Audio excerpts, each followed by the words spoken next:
नवरात्रोत्सवाच्या निमित्ताने आपण ज्या माइंडसेटचा अभ्यास करतोय त्यातील सगळ्यात शेवटचा माइंडसेट आहे अबंडन्स माइंडसेट. अबंडन्स हा जो शब्द आहे तो गेल्या दशकामध्ये विशेष प्रचलित झाला, त्यामुळे त्याचा अर्थ तुम्हा सगळ्यांना माहीतच असेल. अबंडन्स माइंडसेट ज्या व्यक्तींकडे असतो त्या व्यक्तींचा असा ठाम विश्वास असतो की त्यांना हव्या असणाऱ्या, त्यांना आवश्यक असणाऱ्या सगळ्या गोष्टी त्यांच्या आजूबाजूला सातत्याने अमर्यादित स्वरूपात उपलब्ध आहेत आणि त्या त्यांना इझिली एफर्टलेसली अवेलेबल आहेत. मॅनिफेस्टेशनसाठी याचा सगळ्यात जास्त उपयोग होतो.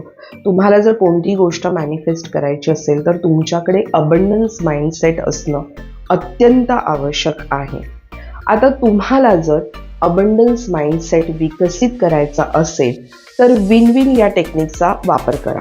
हे टेक्निक म्हणजे काय आहे की तुम्ही कोणतंही काम करताय, वैयक्तिक पातळीवर किंवा व्यावसायिक पातळीवर, त्यात सहभागी झालेल्या प्रत्येक व्यक्तीला त्याचा फायदा होतोय की नाही याची तुम्हाला खात्री करायची आहे.